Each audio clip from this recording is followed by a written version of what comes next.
everybody, this is Mike Michalkow, and I'm really excited to be here chatting with David Ward from Musicians on the Record. It's a real honor to be here today. I'm really happy to tell my story and answer any questions you have there, David. So whenever you're ready, hit it. 1, 2, 3, 4.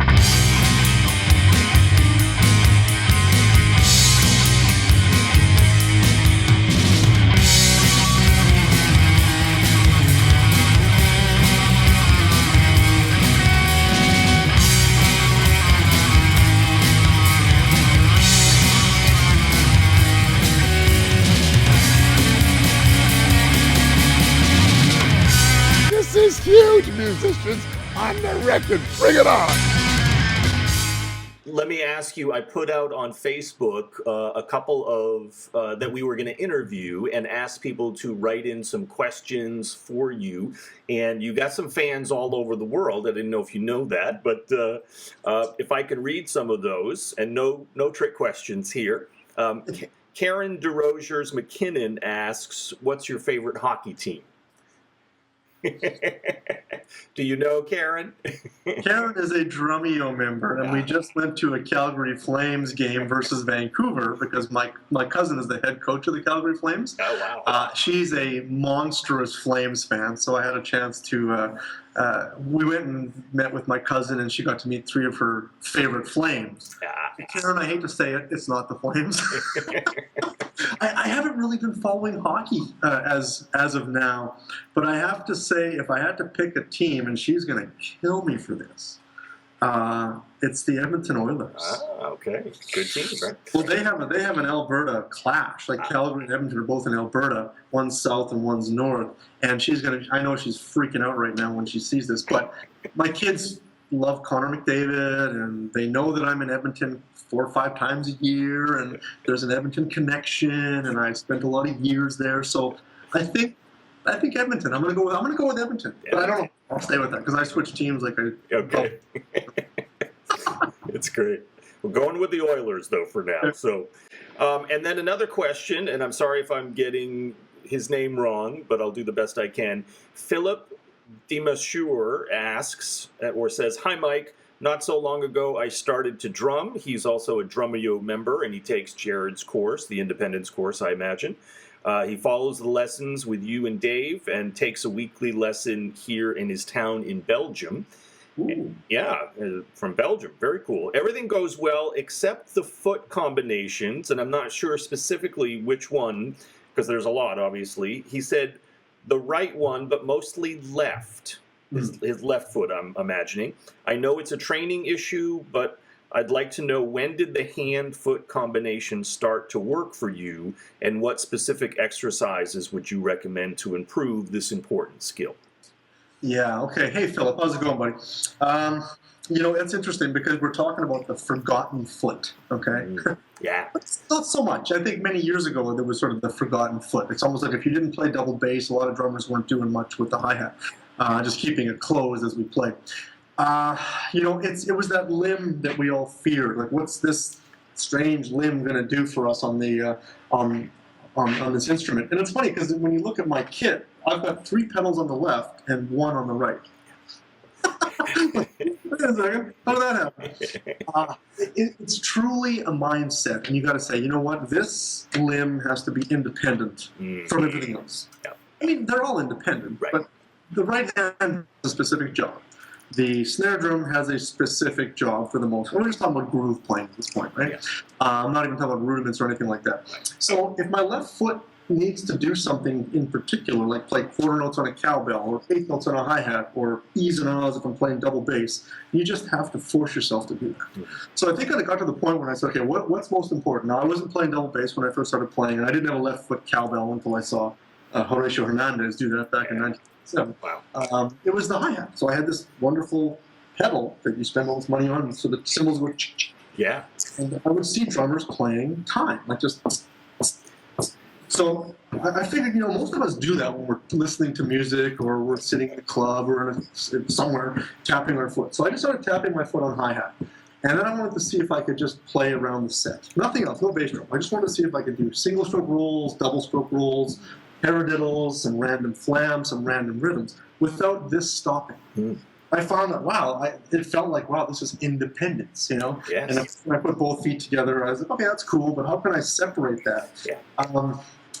It really started when I got into eighth notes and offbeats, okay? So if I was playing straight eighth notes, like 1 and 2 and 3 and 4 and, then I would try to play unison right hand on a cymbal, like a ride cymbal, snare on 2 and 4 with various bass drum patterns. Interesting. You know what I'm saying?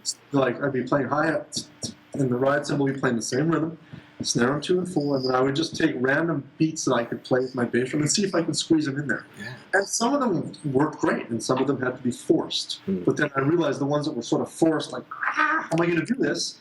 It was finally to the point where, okay, I see how the independence is starting to work. And I always say that right now my left foot, if I'm not doing any double bass stuff, it becomes autopilot.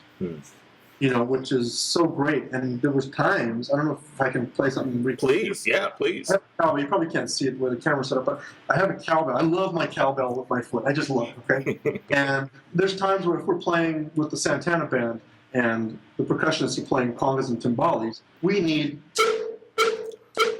right? So I can do, you know, I can play, you know,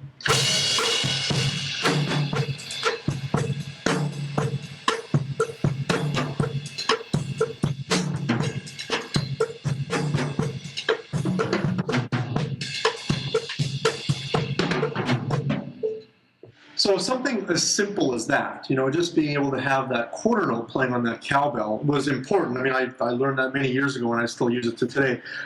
If it becomes more of a challenging part, like some sort of a clave or a cascara or a, you know, I just posted something on Instagram the other day where I was doing this sort of double paradiddle thing with my right hand and my left foot was doubling that. And that came by accident once. And it was like my right hand and my left foot were doing the same thing. And people, wow, how did you do that? And I said, you know, it was probably just a rhythm that just decided to come out in this foot because of so many other variations I had worked on. But it's so important to say, I'm going to strengthen these limbs. And talk yourself into it before you talk yourself out of it. Like even if I have students playing double bass, and you know, if I have them playing like right, left, foot, right, left, foot, we're trying to get that. I always notice the left foot seems kind of weaker, and then the whole thing is like, it feels like there's this hop and a skip in there somewhere. So the main thing is each limb has to be just as important velocity-wise, because that's the sound you're going for. And when we listen to the world's greatest drummers play that stuff, they mean business. They mean business when they hit it. Like you got to play like you mean it, not hope it'll come out the way you want it. Like play it the way it should sound. Yeah. And that was the mentality that I had. So, you know, force yourself to do that left foot stuff. That's what I would say, bud, because there wasn't like a breakthrough moment. There was a moment where I said, I got to do this. Yeah. That might have been my own breakthrough, but I said, okay, enough. I see these great drummers playing all this stuff. Yeah. I don't want to have Thomas Lang left foot because that's going to take 100 years to get that. But if I could get a little bit of Thomas, like just even just the first 2 letters of his name, we're good. Right, exactly. Yeah. Can we also talk about, this was online a while ago, and I really love this. I've got it saved on my iPad and the video. I think I'm saying it right. The Michalkow. Do you know what I'm talking about? Is it Michalkow where you're teaching some drumming, like speeding up your hands, and you give a bunch of exercises? Are you familiar with this? Or yeah, I think so. I remember now. Okay. How did that come about? I'm not going to ask you to like do the specific things because I don't have that right in front of me. But was it just a hand speed thing? It was, yeah. Yeah, okay. different sort of variations to improve your hand speed. Well, that's Buddy Rich's fault. Okay. In a good way, of course.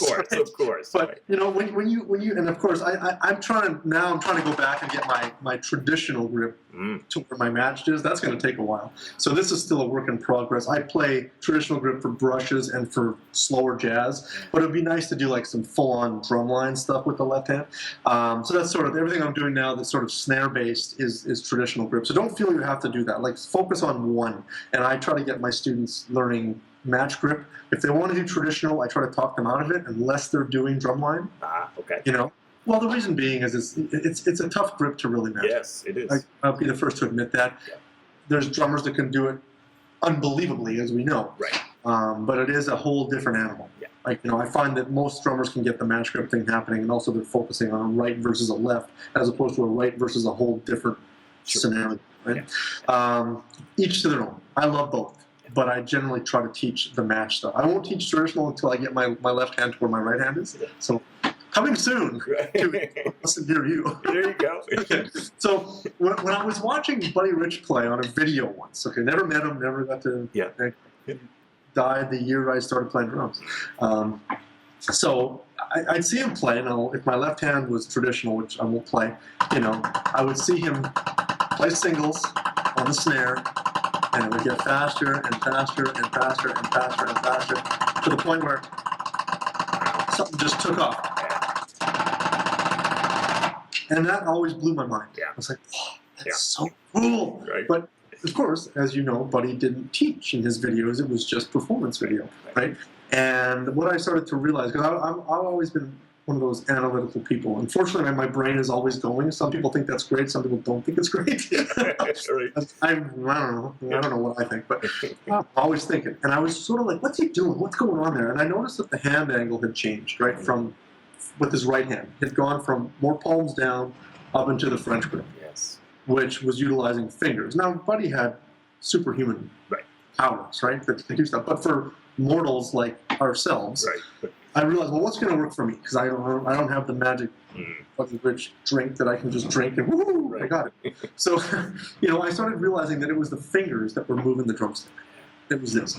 And obviously, if I'm going to play non-fingers, you got to strengthen your wrist. So there was pillow practice, which Dennis Chambers talked about in one of his early videos, and then guys talked about playing fingers. But the problem with fingers, you can't play fingers necessarily well on a surface that has no rebound. Because you really got to work. Because you want to rely on that stick coming back up so you can throw it back down. And I do talk about this in the Molar Method Secrets video, where I talk about strengthening the fingers. And I would sit lazy like this on the TV or for a couch, a leather couch, black, facing south. No.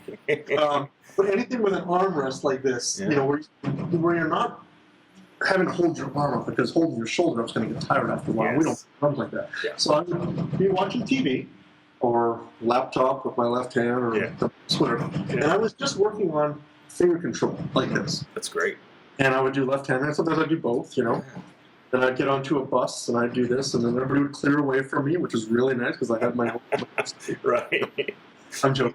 But I started working on this technique, right? Because I wanted to get my fingers stronger to move the drumstick like this. I realized that's what drummers that were the top drummers were doing, was getting this effect from the fingers. Yes. And, finger control. And I have so many students that say, wow, is that hard? I'm like, oh, believe me, I know. Yeah. I'm not going to argue that because, when I first got this technique starting to move, as soon as I went to the drum, everything started to move all over the place, right? Yeah. So then I had to sort of like, okay, well, and you can't practice finger control slow. That's almost the point, right? So I started practicing it to a tempo that I could get it at. Yeah. But I was trying to isolate the area of striking, right? Yes. And I didn't want it to go like this all over the place because I wasn't controlling it, so I just kind of put my finger like that. And if you come and hit the tip of your finger, it hurts. Yeah, right. And I did it quite a bit, but I would take the metronome and I would try to get each hand to the same speed. So I'd work on this one and try to get maybe to 110 beats per minute, 120 with 16th notes. And then of course, the left one took a while to catch up. Sure. But then eventually, when you start doing your rolls, like if I was playing, say I was doing that with one hand, when you add the left hand, you get a nice sounding roll, right? Yes. But then I also realized, well, maybe I can do that with wrists, because with wrists I'll get more power, right? So I get more power with wrists. Okay, but then that's sort of the turbo. And that's what I noticed with Buddy is he switched over from wrist and went to fingers. I was like, oh, that's so cool. Now, that's not how I play the drums. Right. I mean, I'll do that in some clinics to demonstrate that and talk about that, but I don't play do do da do do do da do. Right. This is not how I play the drums. Right. But the finger control came in really handy for up-tempo swing, up-tempo funk, these little flurry fills, as I call them. A little bit of wrist, a lot of fingers. Little hi-hat, little flurries, little, Stuart Copeland kind of things that I would do on the hi-hat. And but, it's not, having finger control isn't going to make you the best drummer in the world. It's just another tool. Right. It's just another nice tool to have, because once I obtained finger control, I didn't go, I'm done. Right. I can go and be a hang glider now. Right. No, it's like, okay, now what's the next step? Now I got to get the left foot going. Now I got to get this cleaner. Now I got to play faster swing. Now I got to play cleaner funk, or work on my articulation, work on my reading. So that's a big one. But I also did a lot of this. This is a Dom Famulero thing. Mm. What, you ever done that? No, I haven't. Oh, this is good. Like, go all the way out. Go all the way out. See that? Wow. All the way out, all the way in. So what starts to happen is you start to feel it in your knuckles, and then you feel it sort of in the top of your hand, and then eventually you feel it in your forearms. Keep going. Now, are you holding your index finger and thumb together? Okay, great. Yes. Yep. Thank you. Yep. Keep going for a second. We'll see how long you can go. I'll try to go all the way out. It's like a Spider-Man thing. Like try to touch your wrists. Yeah. Try to straighten your finger. Try to straighten your fingers out, and then bring them in. Wow. There you go. Yep. This separates the men from the boys. Yeah, it does. Yeah. It's funny when I get a room of 200 people doing this. This is Yeah. awesome. So any VIPers out there, be ready. Right. So we were sitting at the restaurant afterwards, and I think they actually got Benny Greb doing this one time, because they were hanging out with Benny Greb at a camp, and they're like, "Hey, look, this is what Mike showed us." But I give Dom credit for that, because Dom showed me that, Interesting. and it strengthens your finger. Are you feeling it? Yo, I'm feeling it. Yeah, especially in my left hand. Yeah. So you'll know once you feel it in your forearms, that's where you're strengthening. That's where it's like the grip ball, for people that work out and want to strengthen their grip, they put that ball in their hand and they squeeze it, or the old bodybuilder grippers or whatever. Yes. This is extreme, but we're really stretching and strengthening the muscles utilized for finger control. Right. And it was funny because when you watch like drummers like Tony Williams at a young age going ding ding ding ding ding ding ding ding ding ding on the ride cymbal with Miles Davis, you're going, whew. Right. But his fingers were so conditioned, and probably a lot of practice. I mean, some natural talent, I'm sure, was snuck in there somewhere. Yeah. I had no natural talent. I had to work for everything that I have. So I think that's what you're talking about. But there's quite a few videos out there that I haven't even seen, or haven't seen since the day we filmed. So I apologize if I don't remember it off the top of my head. Well, I think you got some natural talent and a lot of hard work put in. So, I would be remiss, Mike, because, you said you studied with Jim Chapin and obviously the Moeller method. Can you show us briefly a little bit of the Moeller method that you learned from Jim? Yeah. Just going to get something here first. Yeah. So there is, I'm just going to quickly show you that. This is, I don't even know what year this is. Oops, there's a glare there, sorry. Yeah. Wow. There we go. There's the three of us. Nice. Me in my younger years. So yeah, this was at a NAMM. I was taken at a NAMM show, Awesome. But I had a chance to, my teachers hang proudly in my room. Absolutely. Well, yeah, with Jim, it was all about the whip, right? Because the Moeller method is it's a technique of whipping for power. Yeah. Whether you want power for one stroke or two or three or five or whatever, you need to understand the concept of the whip. And the whole thing that Jim and Dom were both getting me do was, if I was sitting like this with my hand on my lap, was to bring my arm up and let the weight of my arm fall to the point where it hits my leg and it hurts. Like, we don't want to do that very long, because we're abusing our bodies. Right. So now, put the stick in our hand, and the whole concept was bringing my arm up and letting the weight of my arm fall. Yeah. Nice. Now, if I hit my snare, we would mess up the microphone and we'd be in trouble. So if I do it on the pad here, right? Let me show you one pad that I like to do this with. So on this old pad. Yeah. You ready for this? Hopefully this mess up the mic. Ready? Yep. Oh, that's a whip. So, but and they were talking about the whipping sound. But I don't know if you can hear this, but you get that. Yes. There's like a whoop, right? Man, and I'm not even doing anything. Wow. See that? Amazing. And it's the power, right? You see Kenny Arnoff play; he's whipping from up here. See, I don't play like that because the shock of the stick. I just bent my. Sorry, buddy. But so I don't play full Moeller. I don't. I mean, I teach it, but I don't play that way because, for one, shock in my hand. Right. Yeah. It's wear and tear. Yeah. But drummers like Gadd and Jeff Porcaro and those groove guys were playing, low Moeller, getting that little whip.